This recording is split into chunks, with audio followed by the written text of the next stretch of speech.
Okay, so it took a lot to. There's a lot in this book to unpack. A lot. It was a lot to wrap my head around. A lot. And once again, you really need one of these. Is this awesome or what?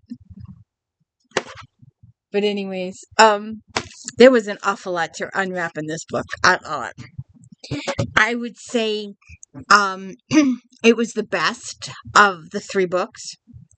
I'm still a little, because it happens again a couple times, but it's a brief. It stops short. So we have our time travelers, or Eve, and Henry has finally found her.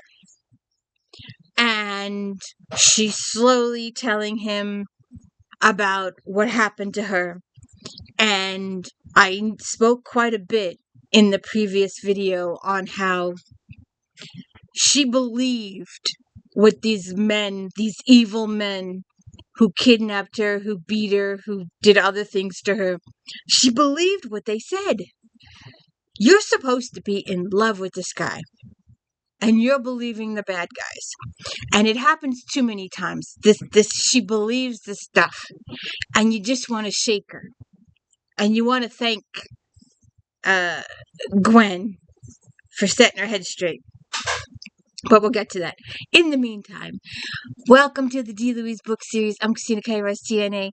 This is where we read books, talk about books, no special effects, no themes, none of that fancy smancy stuff going on here.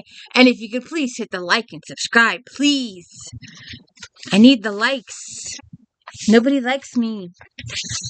So anyways, so I've got my notes here.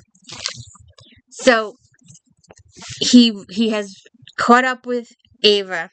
You have to read book 1 and 2 to find out all that, and listen to me rant for a good while on book 2. So he's finally caught up with her, and she's slowly telling him about what happened. But when it comes to getting intimate, she freezes and says no, and Henry gets mad, and it takes him a couple days. You idiot. And it takes an extra couple days after that for her to really let him know what happened. But he has that rejected status for a couple days, and he feels sorry for himself, and he's all up in his own head, and he doesn't think about it. She had an experience. She went through stuff.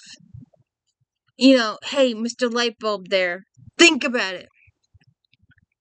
What really, my biggest pet peeve, and it's a little on the stupid side, but I don't care because it's a big deal to me.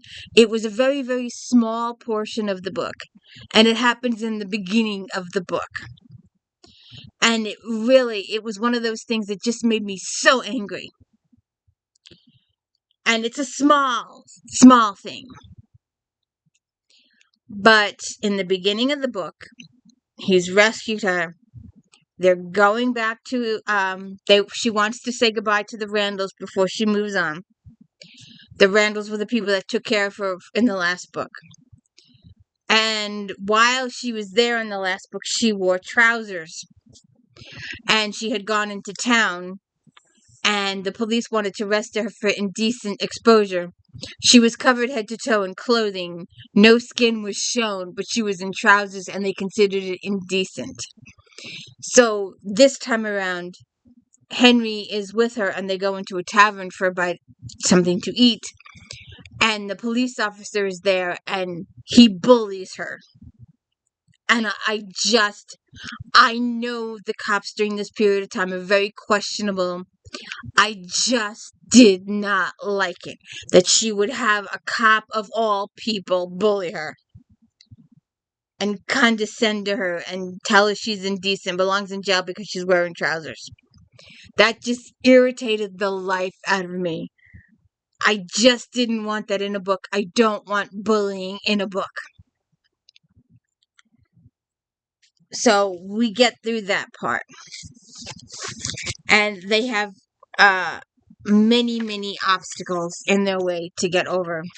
And I will say it again, and it's a little, I know it's a plot line, I know, but it still irks the life out of me that sometimes she doesn't give Henry a chance to explain, sometimes Henry doesn't give her a chance to explain, and they're so busy in their own heads, they don't consider the other person, and they don't give the other person to say everything. And again, they'd rather believe the bad guy than the person they're supposed to be in love with. And it just irks the crap out of me. So, that's that. So, Eva and Henry resolve some of their issues. They still got a ton of issues to get to, but they resolve some of them. So I talked about the bullying. Then, Henry had told Lottie and William to head to France to hide there to be safe from his father. And I did a really good rant in the last video about how the three of them, Henry, Lottie, and Eva, could have jumped on a ship and head to America, and they could have went anywhere, and no one would have known who they were. They could have just started off as the Joneses, and no one would have known. This is the 1800s. This is not computers and driver license and photos and cameras and ID and all that. They just could have started a whole brand new life. But Henry had all this stuff in his head about his father, and his father had been brainwashing him for years. So he did have the conscious of mind to send Lottie off to France. And when they get to France, because they wanted to get Lottie to bring her back, William is deceased, and his father's men are there. And the guys from New York are there. How they knew where Lottie was, I think it might have been some of the correspondence that Henry was getting in New York. Wallowing in his self-pity, drinking the laudanum. I went through all of that in the last video. So Vic and his men are there. There's a big ambush. There's a little bit of a fight scene. And Vic and his men take Henry and Gwen. And earlier in the story, Henry discovers that his older brother, Rice, R-H-Y-S, is still alive. The brother used the time machine to escape the explosion. And he was living in the future for quite a long time. And he has his girlfriend, Gwen. And for a little while, and probably rightfully so, she has a good argument there. William activated the time device. He never even told her he was leaving or saying goodbye or none of that kind of stuff. That's her pet peeve for a little while. But she touched his shoulder and she was transported back in time with him. So this allows them to know that more than one person can go with the watch. If people are touching, then they can all be transported. So that gives them a little ray of hope there. So when they're in France, they have William and Gwen and the four of them, Henry and Eva. And like I said, Vic and his men ambush them. And he takes Henry and Gwen hostage. And Eva and Briars escape. So they torture Henry. They attempt to do stuff to Gwen. Henry stops some of it. They tell Henry that his wife in New York is with child, but Henry never consummated the marriage, so Vic says it's his child, but it'll have Henry's name. And later on, that whole conversation is twisted 6 ways to Sunday and thrown out the window. That's a big spoiler for the end of the book. You can deal with that yourself when you get to that end. So, let's see. Rias and his brother, when the whole thing is resolved, Rias and Eva have some conversations. They clear up some stuff. They do eventually rescue Gwen and Henry, and they have some issues there to resolve. Then I did that right. Henry's told about stuff about Vic and Fanny. Um, it's good when they finally get back to London and they're all in one piece. The four of them. Uh, Gwen was actually wearing her purse when she time traveled, so she does have some modern day supplies. And Eva and Gwen spend some time together. They do some girl shopping, some girl talking, and it's Gwen that is able to fix Eva's head in her way of thinking. Go, hey, um, just wake up and smell the coffee here. The man's in love with you. And she has a really good girl talk with Eva and opens Eva's, like, you, what are you thinking? And they have it out, and the girl talk really helps. And I think Gwen is a really good savior in this book for Eva. And then Eva does the same for Gwen with Briars. Then Henry was working with the police in London since the beginning of the book. Since the beginning of book 1.